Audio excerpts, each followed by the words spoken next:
Well, what's up, people? It's finally here. I'm excited because today we introduce the world to the Carport and to Hood Apologetics. The Carport started over 10 years ago when my best friend Wayne Criddle and I would literally sit in my carport and watch sports on an old 42-inch floor model TV. But here is what happened. This setting also offered us a place for deep, meaningful conversation about life and how to navigate it as a black man. The years went by, and as fate would have it, my wife and I moved. But the spirit of the carport, it never left. It moved as well. About a year and a half ago, the carport will welcome its third official member, Ray Jackson. And with his presence, the conversations expanded to include a spiritual component that created even deeper, meaningful conversation. So enter Hood Apologetics. So what is Hood Apologetics? Good question, and I'm glad you asked. Hood Apologetics is where raw, authentic conversation regarding the lived experiences of the black man in our urban spaces combines with the gospel to tackle the issues that are faced within these spaces. And through all the hell you've gone through, Hood Apologetics provides assurance that you have a place in the reality that is the gospel of Jesus Christ. My hope is that this platform creates space for honest, necessary conversations, especially around topics that have been often considered taboo in the African American community. Too often, the tension between the Bible, the gospel, and the urban culture has made it difficult for young black creatives to find their place within the ecclesial community we know as the Black church. I believe the Carport can help bridge that gap. So today, I welcome you to the Carport so that you can witness the Carport crew chop it up on these issues and many others. So without further ado, let me introduce you to the CP crew. I am your host, Dr. Sam Reid, and to my right is the one and only Raymond Darius Jackson. Next to him is my brother, Dr. Brandon McCray, and to my left is one of the original co-founders of the Carport, Wayne Criddle, and next to him is the official representative of Gen Z Nation, Jared 2.0 Criddle, and we are your crew. So, our first episode, we're going to tackle the topic, I ain't buying what you're selling. We're going to discover effective ways to share the gospel in urban spaces. So, Dr. McCray, I'll start with you. What ways do you feel that we can be effective and still be raw and authentic in sharing the gospel in urban spaces? Well, Dr. Reid, one of the things that I absolutely love about this space is it gives us a two for one, if you will. We struggle in the church with truth and transparency, and the crazy thing is that there's a difference between truth and transparency. Everybody that deserves, or everyone does deserve truth, but not everybody deserves your transparency. There are people that I'm truthful with, most people, everybody, but I'm not transparent with everybody. I can't be. I can't afford to be transparent with everybody. They can't handle my transparency. Can I be a preacher? Absolutely. The Garden of Gethsemane, Jesus has 12 disciples. By this time, Judas is getting ready to do what he's doing. But when he gets to that moment of agonizing, he only takes 3. He leaves 9. And he takes the 3 that have been with him, here it is, in the transfiguration. So they've seen him for who he fully is on the mount. They see him. God reveals to them who he is. Moses comes, Elijah comes, and they're like, hey, we want to build tents. Peter's like, let's build tents, because they see them in the fullness. So being that they could see him in the fullness, they could also see him in his fullest suffering. The 9 couldn't have dealt with Jesus saying, I don't want to do this. The 9 couldn't have dealt with the suicidal thoughts that Jesus has before ultimately giving his life. That manic depressive episode if I can use those words. That was his transparency. The 12 had his truth, but only 3 could handle this transparency. And my argument is, the church does a poor job of giving everyone its transparency, while lacking that truth that they should be sharing. You see all the behind the scenes when everybody doesn't need to be privy to that. But everybody needs the truth of the gospel. Everybody needs the truth of what it is, that part that we're offering, if I can. Well said. So, Jared, I want to pivot to you. How does that look from a Gen Z perspective? How does sharing the gospel in urban spaces look from your perspective? Well, I'd say for me, it's unique now for us because we have all these different avenues in which we can do it. Because you don't have to go to your local church or have someone pull up to the church for you to preach to them. You can do it through social media. But at that same token, it's because it's now the social media landscape is a lot less regulated. Like the message that you would get from if you went to the church, it'd be more like, you know, the pastor probably got some people to look at it and be like, well, I don't know, pastor, I don't think you would say that. But now you get independent bodies that want to try to be their own, I guess, testimony or their own guide for people to Christ. And it can be tricky at times because I've definitely seen things where, like, I understand the intention. I understand we're trying to get people to Christ, but it's also like the way you're going about it is very judgmental or fire and brimstone, and there isn't enough in between where you need to meet, and like we always say in church, where you need to meet people where they're at, because it's a lot of people that's like the first thing they're gonna do is like, oh, you do that? Oh, well, me, I'm a godly person, I live like this, I don't drink anymore, I don't go to the club, like, and it's like, all right, that's cool, and I appreciate you for doing that, but like I don't need you to like have a whole diatribe about how I'm going to hell because I'm listening to secular music. Yeah. Wow. That's just me. That's where how I see it, because maybe it's like a unique perspective. Just because I grew up in the church, so like this was always my pathway. Gotcha. So I don't know what it's like to be a person who's looking at this stuff and being like, oh, so that's the pathway to Christ. Because if I'm keeping it 100, if I saw some of that stuff that people say, I'm just gonna look and be like, I don't think I want to join that team. I don't know, man. Y'all kind of wilding over there. But that's just raw thoughts. This is my little perspective. He might have a different one. Okay, well, that's the perfect segue. Yeah, great.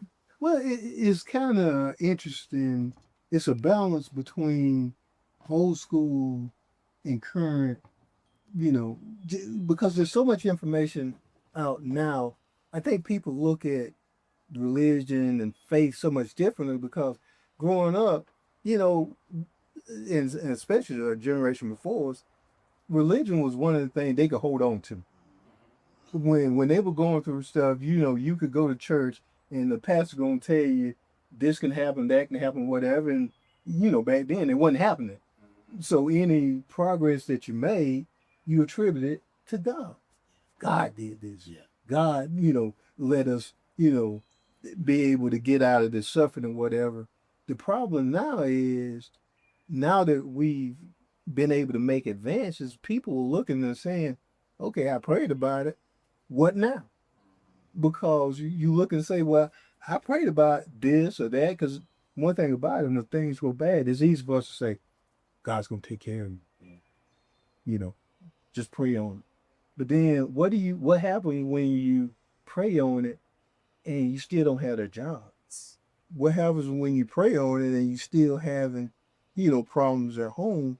And the church has to find a way. And I guess when we speak about voids, there's a void with, let's say, black men, Jared's age and particularly, a little bit younger than us. You go to church and you don't see a whole lot of 30 and 40-year-old males, because it's almost like they're like, what is it that you are preaching is going to help me? And the church has to figure out a way to talk to people directly, where it's not all about just praying about it. You have to understand all the things that go into being faithful. So I guess to answer your question, it has to be some type of bridge between what we had, where people had that faith, and what we have now, where they have faith, but they kind of look and say, I don't know if this faith is taking me 100% where I need to be. And that's the bridge that I think we have to get, because at 24 and 25, that is a very, very big age to make that decision. I'm going to go to church. I believe you bring up a very important case, because when we talk about voids, right? We're talking about emptiness. Every generation is looking for something to fill a particular void. Now, grandmama and them had church, but I think the question we have to really figure out and answer is, why do people feel like they don't need the gospel anymore? Why do they feel like Can we put that in the bucket? Yes, we can. That's the first official bucket. Yes, okay.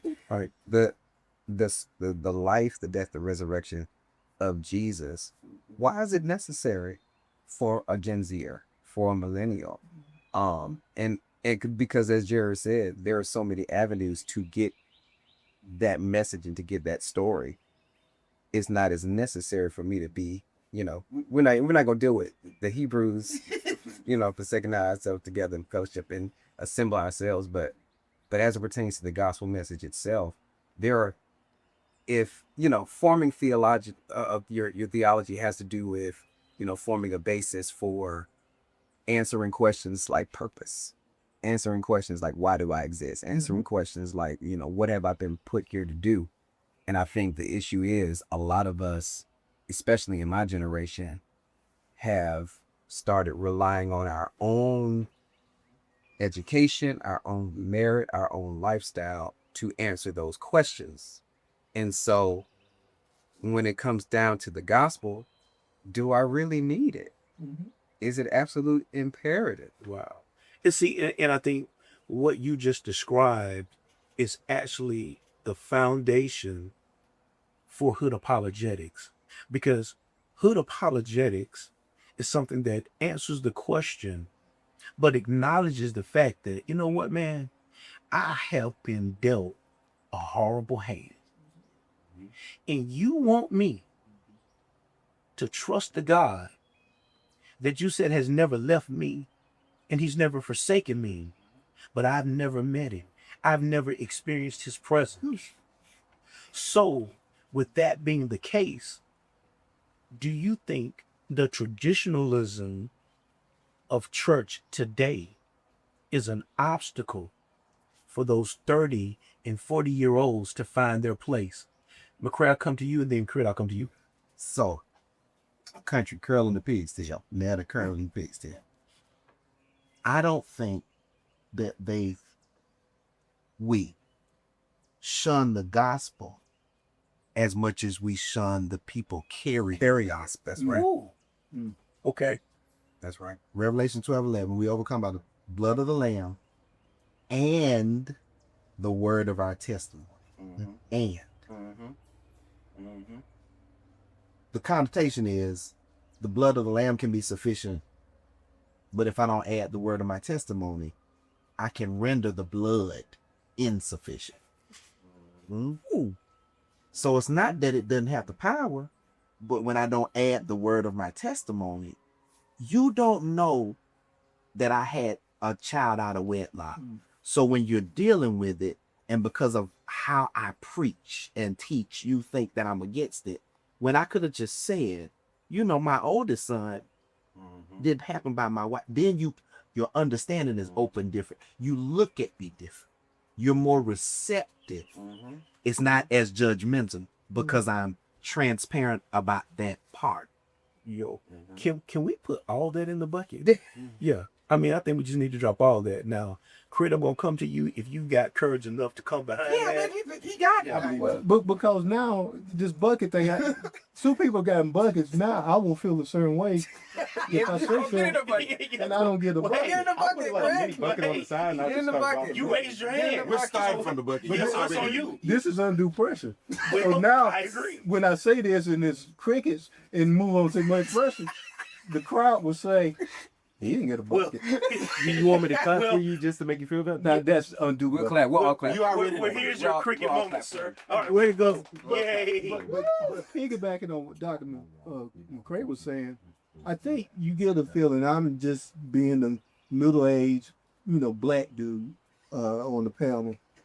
You say, am I really buying what this guy is preaching? Because he's telling me about all of these biblical situations, but he's not talking about my economic situation. He's not talking about my mental health situation. So is he really preaching to me, or is he hooping and hollering to get, a response from his congregation? Let's go, Craig. As a man, I'm looking at him like, I understand what you say about, Nebuchadnezzar. I understand what you're talking about, Daniel, Moses, whoever. But the whole thing is, I can't pay my rent. Or, my wife is mad at me because I'm making, $13 an hour, and, we staying in a house that has a $1,500 mortgage. So he's not really speaking to me. He's just hooping. And when you look at the void, I think the void is caused because people are basically just saying, you ain't talking to me. You're not addressing my issues. You just hollering just to holler because that's what you need to do to get paid. That's the church, Mode is you just trying to get money. To get paid. Yeah, you just trying to get that new building or whatever, but still, my struggle is my struggle. And one thing, and I'll let you move on to the next person, but people now with the internet or whatever, they're finding different ways to get their own personal spirituality. And that gets dangerous because you start interpreting things in a different way because that's the way you feel Exactly. it should be, as opposed to the word. So we have to have that balance between the true word and what people are perceiving as being their truth. Yeah. Can I get half a bucket? Yeah, you Hey, did. let me consult with everybody. Does he have a bucket? For sure. You get a bucket. Way to go. I feel that's Why not get a bucket? 'Cause I feel that's an obligation bucket to Whitney. Yeah, okay. Jay Chris. But yeah, I think part of like where we're at right now, like the root cause of it is like basically what you see in the world, like all over, because like things have gotten worse economically, socially, like interpersonal relationships are worse. And I think we don't acknowledge that church is almost a luxury now because we are privileged enough to be in a position where, yeah, man, I only work Monday to Friday. I can go to church on Sunday, you know what I'm saying? Like, oh yeah, I can tithe. I got money to tithe. Like, of course I can do that. But I know we say, like, you got to give from what you have, but that's easier said than done when you really don't have anything. Like, and a lot of people will see that. And like, even if they want to be religious, it's like, well, I mean, I'd love to go to church, but I got to work Sunday. Or I'd love to go to church, but, I know you guys got something going on Wednesday. Still got to work Wednesday. I got to work my second job. People got 3 jobs and I can barely afford to make rent. And the expectation for them to also be able to make time to go somewhere or do these extra things that we think is normal because we have the capacity to do it. I think we need to understand that it's just like church isn't the easiest thing to come to when you really just don't have the opportunity to come to it. Okay? So I'm gonna ask a clarifying question for me. So, Yeah. based on what y'all are saying, do we feel like church has neglected some of the fundamental cares of our people and our culture? We deal with the spiritual, but the total man is not ministered to this issue. But you have a situation where if you're worried about coming to church because you're going to be judged in whatever way, how you dress, whatever your orientation is, even, can I get up and run around if I feel it? If you have all these barriers to worship, you're not going to come because you feel you're going to be judged. I don't know if I don't have the clothes to wear because when we were growing up, you had to wear a suit and tie. The women had to be dressed. Now, that's kind of out the picture, but you really and this goes to one thing Dr. Reed and I always go back and forth. It's like, okay, what is appropriate? What's appropriate for the pastor to wear? What's appropriate for the pastor wife to wear? What's appropriate, when somebody gets something like, yeah, it ain't dress full. We pass this judgment, and that takes people out. And as men, sometimes you don't want to be judged because it's like, well, last night I was in the club and there's gonna be somebody that's gonna see me, and I don't need to be there. Yeah. Maybe there are too many variables in people's lives where they got to think about why they are in church as opposed to just coming. So let me ask this question of the debate. Has the church, or I should say, has the black church been redefined? And if so, when did we redefine it? Absolutely. It has been redefined because it's been pushed towards cultural acceptance. In the 60s, 50s, 40s, 30s, 20s, we knew what the black church was and what it stood for. It was a galvanized space for our community. When we became more affluent, when we became more, all the things, Talk. a lot of it, we left that motivation behind, like, because we became in our minds, a post-racial, we integrated, you know what I'm saying? We integrated. And there are people even saying, black people, this is crazy to me. There are black people even saying, and this is the view of Brandon McCrae, not necessarily of the Carport, but we I'll even hear if I agree. we have black people saying that the black church is not needed. Black people saying that the black church is not needed. We've grown past a space for the black church. Well, we forget that the black church was birthed out of they wouldn't let us worship. That's right. That's right. So we had to make a space. That need to make a space is what we're missing now. We feel that we've been accepted in all the spaces. We're affluent enough. I make enough money to be a part of this group. I have enough education to be a part of this group. So I'm going to say how I feel. I'm saying with my chest. I don't need the black church anymore. I've grown past it. So the definition of the church is now we have to be culturally accepted. No, we're not a black church. We're an urban church. We're urban is the black, new black. Yeah. We're not a black church. We're urban church. We don't shout and dance and do all of those things that the non-educated Sing the CCM top 20. we see we're in the international space, right? When the truth of the matter is, all outside of your church are gonna look at you and say that's a black church. I don't care how many white people you have in it. I don't care how much the multicultural diversity is, that's still a black church. So we've redefined it because for us, many of us, we feel like we've moved out of the space for the need for it. Good point. Yeah, I guess one of the things that I struggle with is the tension that I see, and this is just Sam's Reid point, the tension between the brilliance and the history of the black church and the brilliance of those of our African American, brothers and sisters who have something that could really benefit the church, but we lose the opportunity to welcome it because we see it as different and it goes against what we've done for years. That is a tension, that I'm just uncomfortable and I wrestle with that. And I see that a lot in my space, especially when it comes to technology. Wow.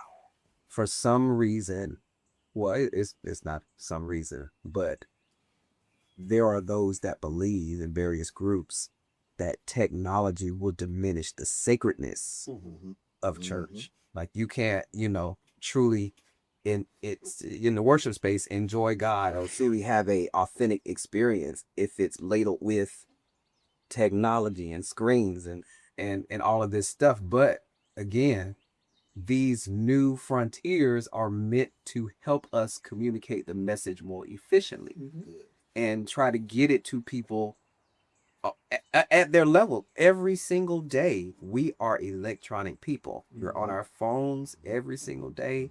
Multiple. If you check my screen time right now, it's probably ridiculous. It's probably Don't even want to check. out of hand. But my thing is that has caused a divide, and I don't know, is it a divide between the intellectual and the churchgoer? Because I'm just using technology as an example, because if you notice, you go to certain spaces, different churches in certain areas, like, you know, our church, I'm proud to be a part of our church, because I feel like in a lot of ways we are progressive. But then you go to other spaces, Yeah.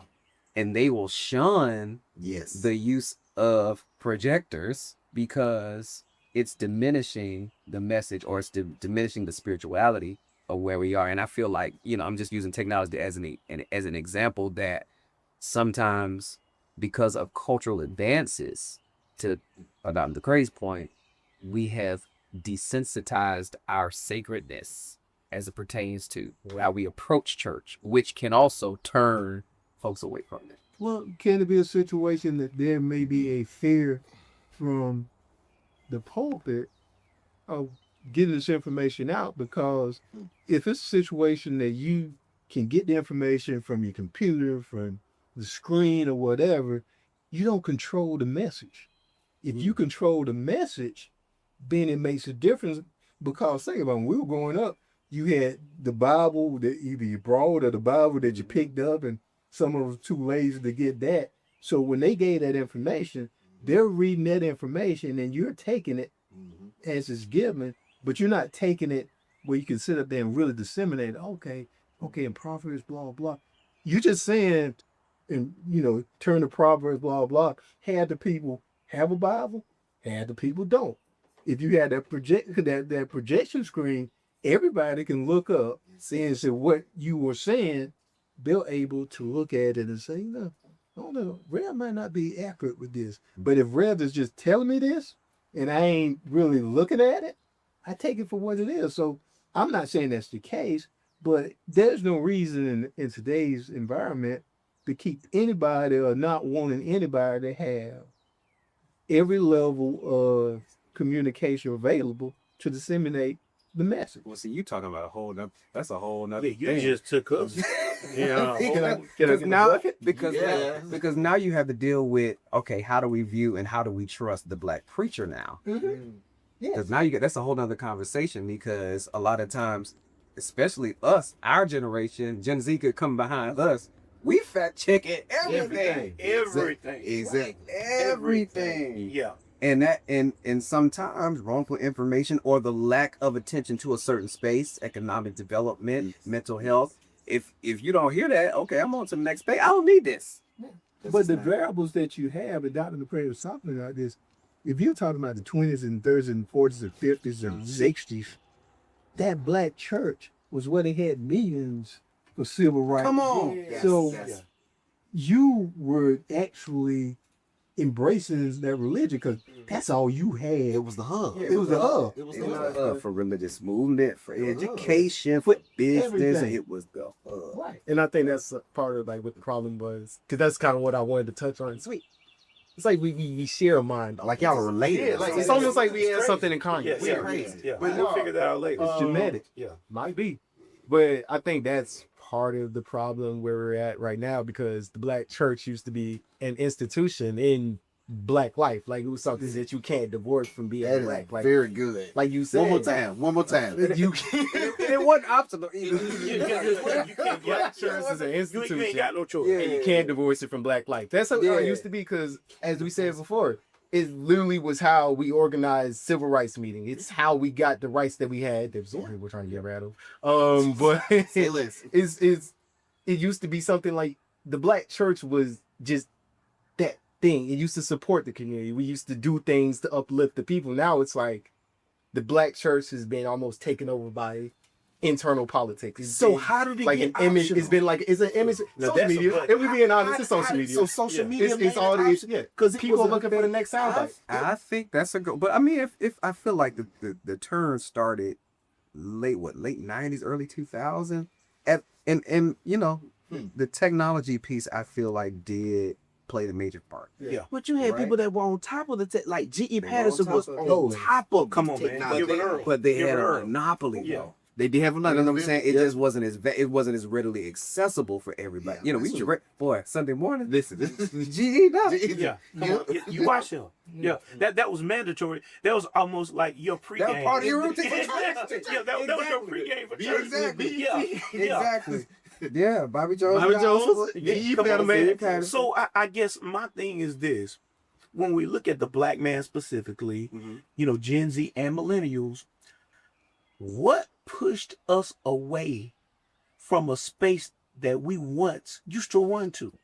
Listen, don't get me to go socio-political because no, that's my. I Please mean, go there. you know, Shoot. listen, you Well, know, how this can is the you carport. avoid? I mean, you know, that's what pushed us away from something that we ran to? Reaganomics, getting the black male out of the household for the women to be able to get assistance. So now we've got to create a space because the black woman is at that time, or the household is dependent on the black man not being there because we're gonna get funding if he's not there. Y'all remember that? Yeah. Oh yeah. So Yeah. now there's a space, a chasm, a gap where the black man wants to be present, but I can't be present because I can't provide enough, but the government can give enough. So we got to make this space. So there is an intentional gap, not again because they didn't want to be there, but because they were made to not be. Fast forward that thing on into the church. The church has almost always been black church, predominantly women. Yeah. That just kind of was what it was. And it is what it is. So there's this space where the black male is not affirmed, but in church, this is the only place where I can be affirmed. Educated or not educated, affluent or not affluent, knowledgeable or not knowledgeable, right? Gap. So it started in the gap because now I have to choose to provide for my kids or to have a safe nuclear home. You're gonna see your daddy every day, he just can't live it because we gotta eat. You'll talk to your daddy every day, but he can't be here because the government says, or the funding says XYZ, this, that, and the third. So the space I would say, this is just me, one thinking, but one black man times to a few black people. The chasm started there, or can be traced partially, a great deal of it, I think, there. That's just, you know. Well, can I ask a question? If you talk about the structure of the black church, and you guys would know and can speak on this better than I can surmise, but when we were coming up, men had roles in church. Yeah. Pastor, deacon, whatever you were labeled below that. Do you still have that strong male role? Because the women, that's a constant. That hadn't really changed. But now, do you still have that strong deacon, that pastor that you look at, not necessarily just being a good hoop in the holler, but that person that was in the community where he might have another job, and you might have to fix him a meal, son to him and the family. You didn't look at him as this figure. He was just pastor, and everybody worked to make pastor happy because pastor was delivering the word. But it wasn't like he looked at it and said, pastor got a Mercedes-Benz, pastor has Maserati. Reading my mind. And you kind of look and say, well, why does he have all that? Now, if he's good, he needs to benefit from his talent. But I guess my question is the role of the male in the church, is that somewhat diminished now because you don't have that group of people? Is it because you have people, you have different things in the church now to take care of what men used to do? You have different organizations within the church, so you don't need this person or you don't need that person. That's a good question. And it's a void between leadership with men because those positions are kind of eliminated. I think it's a lot of reasons to why we saw the falling away or the pulling away of specifically of black men from the church. I mean, and look at it, historically, you have to look at the context too. Yeah. So You know, what's going on in the 80s? What's going on in the 90s? Yes. What's going on? You know what I'm saying? Yeah. New Jack. And think about, you know, as he mentioned, like economic disparities. Instead of 9 to 5, we going to sell Yeah. soap, you know, sell food, or sell crap, whatever's gonna move, whatever I could do to support my family, get on, you know, move up the ladder, come up the hill. That's what I'm going to do. Now that may mean I'm not in church on Sunday. I might have grown up coming to church, Absolutely. right? But I value the dollar. I gotta get paid. I gotta eat, bro. Dollar, You know what I'm yeah. saying? And so, and I think, like, if you think about it in those terms of that's what's happening historically, and then too, like we talked about technology, but I feel like those roles that we talk about, those, you know, pastors, deacons, it's like, I know in my church, you saw that pass down. It was like a funnel of mentorship Yeah, absolutely. that you saw. Absolutely. Like, you know, I don't know. Do they still do junior deacons? Yeah, I mean, they listen. In some spaces, You know, like, but essentially, younger men would come and shadow the older gentlemen in the church, whether they were cleaning the church, working on something in the church, you know. But see, now, you know, our churches have custodial staffs. They have facilities made, and even the ones that don't, they have dedicated people to do certain things. Right. And so I feel like there might be a gap where we have kind of missed. And I know, you know, in certain generationally, attitudes change. You know what I'm saying? And so I ain't cleaning nothing. Yeah. You know what I'm And I saying? guess that was kind of where my mindset was. Yeah. Those positions that you mentioned, those strong deacons, those strong pastors, in an indirect way, because of the strength of those positions, was that the beginning of the demise or the decline in black men coming to the church? Because I'm a deacon, I ain't letting it go. This is my Sunday. You know, I am someone who is in authority, and I don't want to give that up, even if it's to somebody who looks like me. So if you don't need me, I ain't coming. If I have a choice in this. So is that something that has contributed to the decline of the black man in our black church spaces? As a full egalitarian, like I'm all the way women. Like, Wait a minute. Like, Hold love. up. Put that in the Yeah, bucket. that needs to be reviewed. Yeah, I can don't- somebody yeah, research yeah. that word? Okay. Can we see Continue. tape? Can we see Yeah, tape? yeah, That's yeah. That's ridiculous. Yeah. So, like, you have these theological camps, complementarianism. You know, women have roles, men have roles. Mhm. They don't. Yeah. They don't mix. Egalitarian would be, I believe, there's neither male nor female, Jew nor Greek, slave free. I believe in the last day I pour my spirit upon all flesh. Your sons and your daughters are prophesy. I believe men and women can do all the things.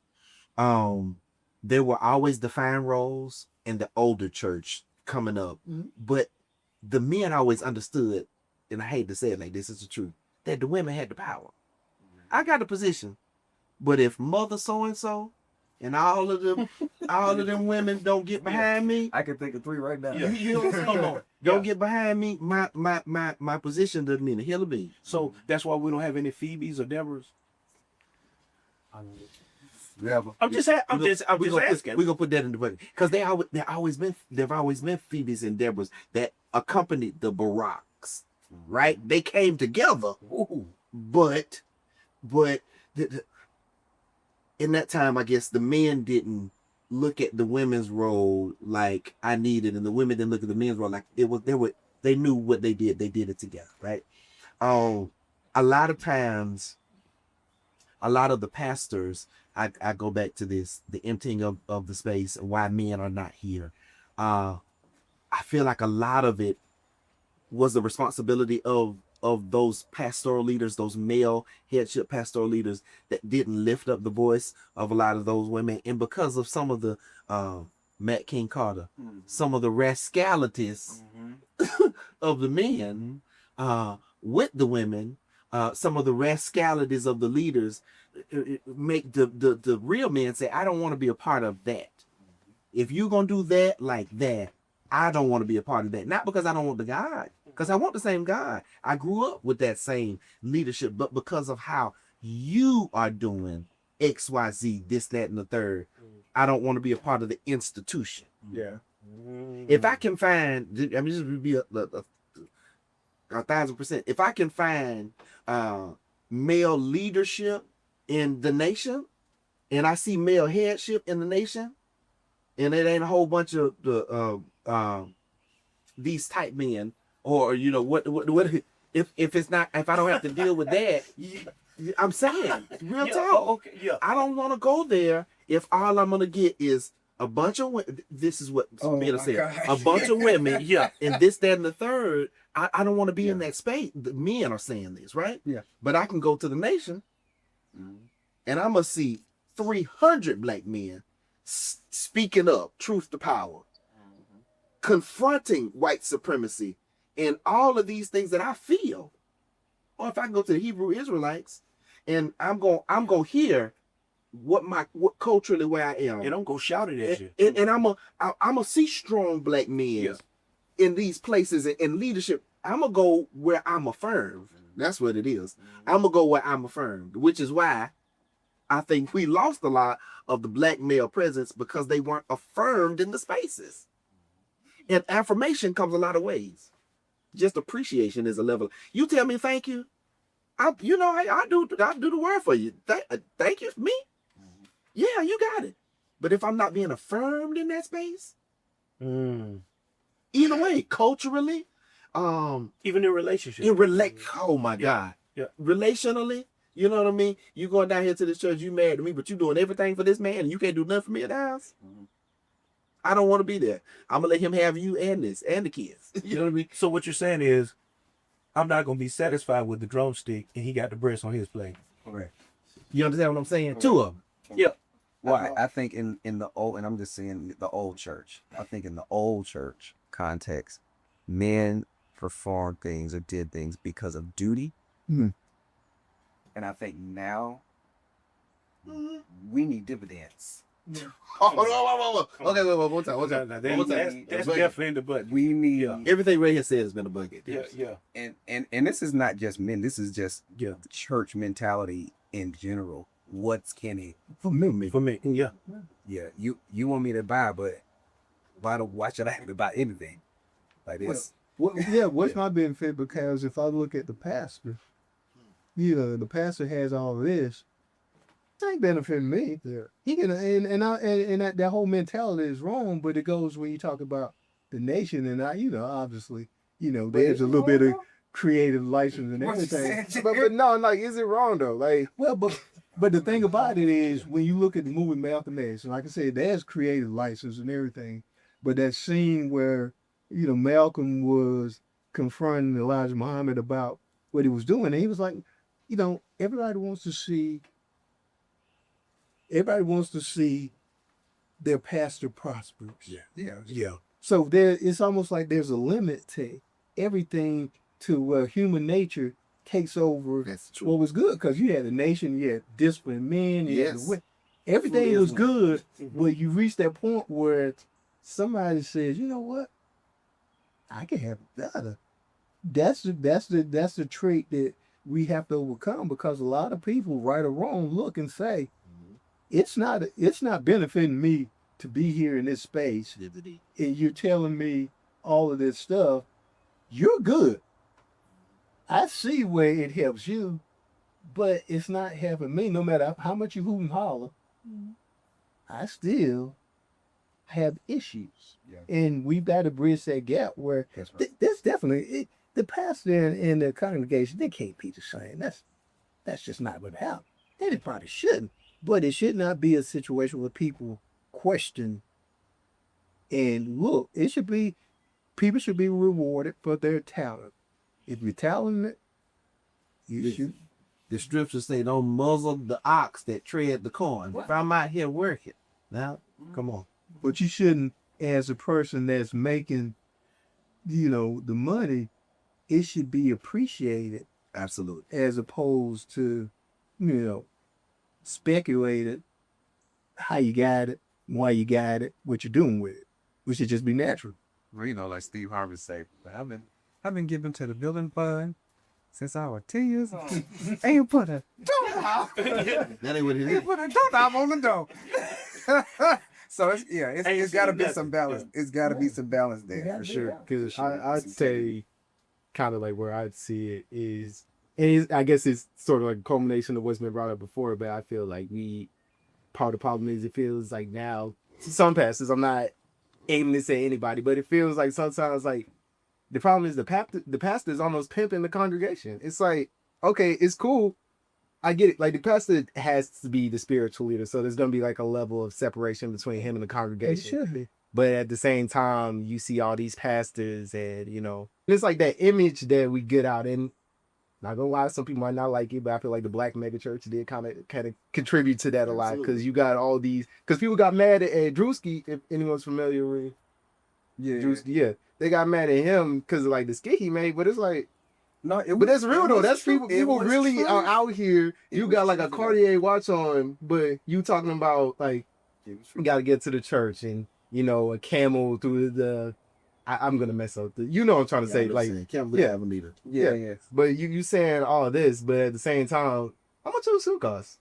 Like, and when's the last time you done service for the community? Like, you can't be the spiritual leader, but if something goes wrong in your community, you're gonna be like, oh no, I'm sorry, the church can't do that. We can't handle that because it goes back to the church being an institution.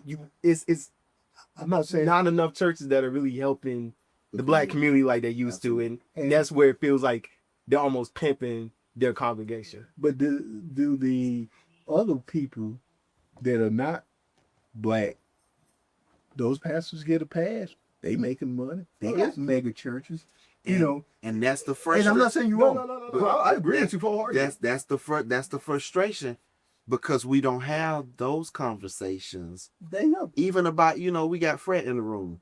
Even about the Napson situation. Our white brothers and sisters don't anchor down on their white parishioners about the frats that they join, the sororities that they join the college. So that's almost a double standard. I would be disingenuous if I didn't just come to the aid of the preacher. Yep. Now, yes, sometimes it does feel like, and there are many. I'm not saying all. No. There are many people that they have pimped that. Not just we're thinking, they have pimped their congregations. They've done it.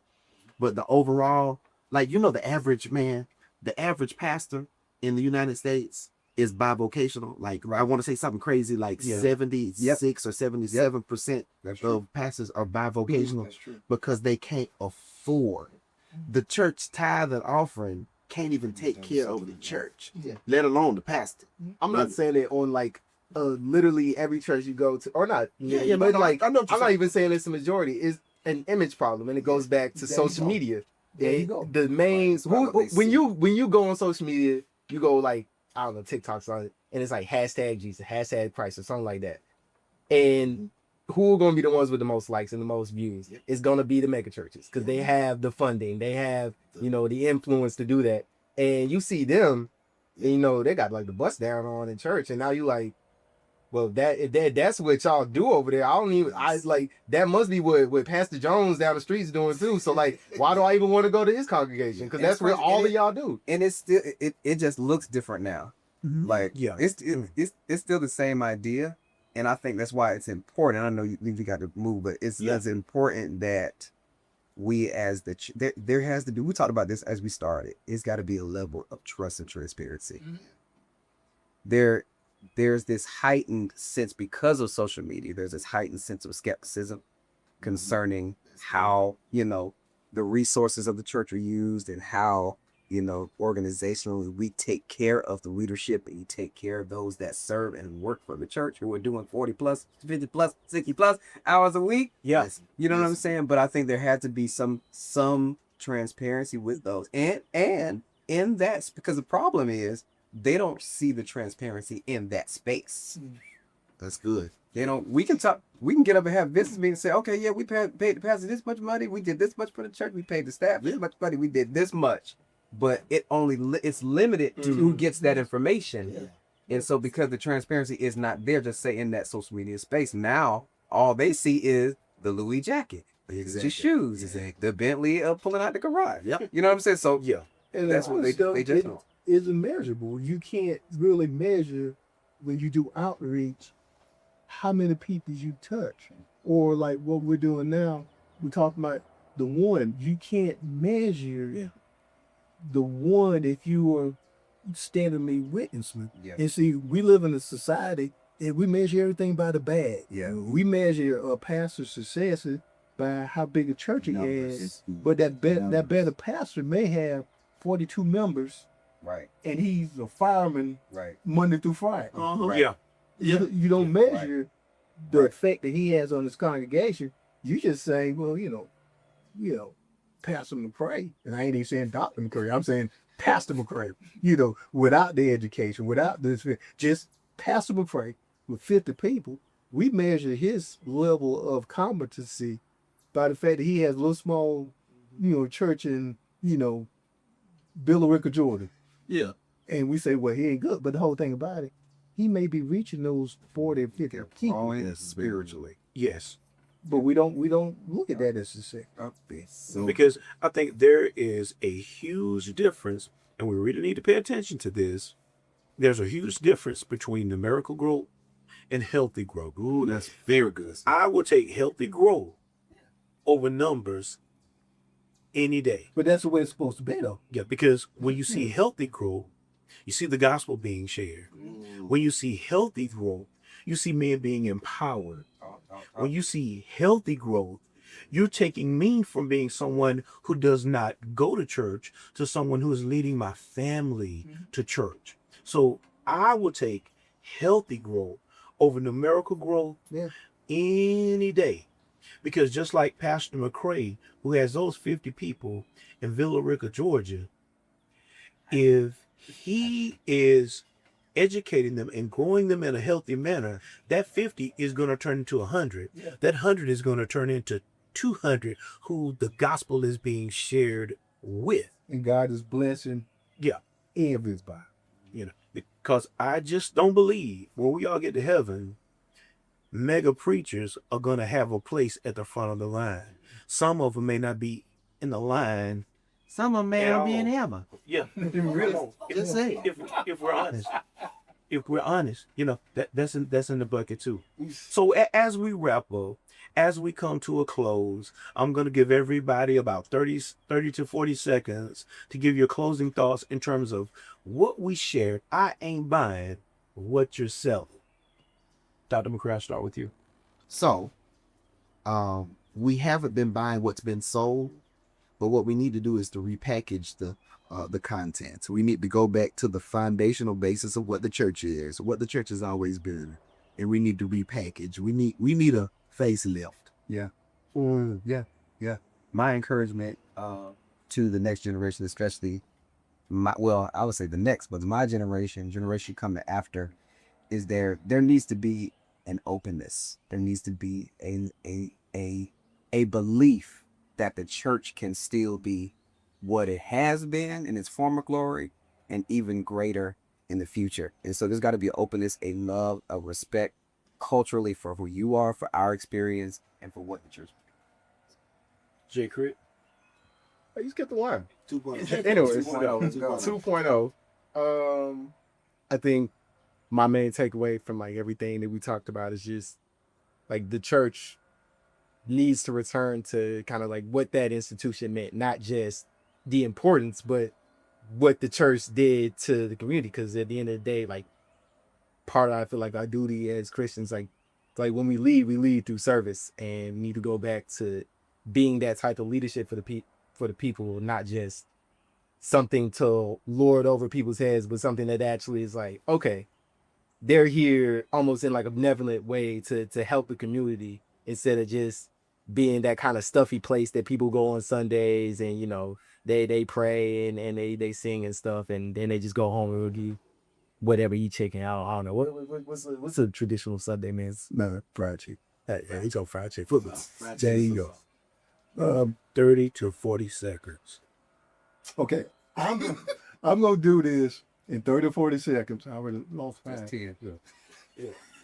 It's a different amount.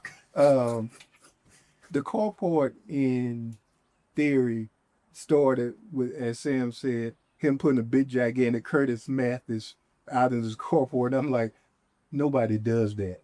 But it led to us looking at that Curtis Mathis, talking about stuff, and it evolved into what we have now. And I just want to say, I'm proud to be a part of this because I think big things can happen when you sit down and when you talk. And it's just amazing that it came from a 70-inch Curtis Mathis in your carport that probably shouldn't have been there, but that's a pretty story. Okay, now you're having me question why you even a part of this in the first place. But nevertheless, you know what I'm saying? I'll have the closing word. I think when it comes to I ain't buying what you selling, you've got to make it affordable to me. So Wait. Bucket. Goodness. and how does that happen?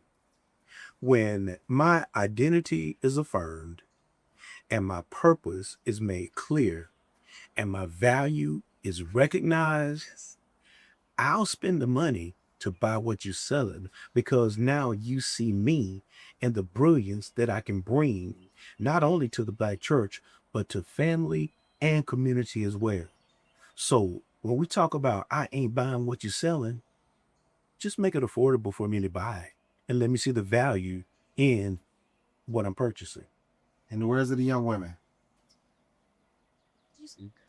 Hey, Wait, are those the right fingers? You Yes. did like two different. No, it's these fingers. Oh, it's these. It's these. Because it's 8 in sign language. And he 8. Yep, see? You learn something new every day. well, on that note, we'll end hold on. there. So until next time, we'll see you in the carport. This is your host, Dr. Sam Reid. I'll see you when I see you. Peace.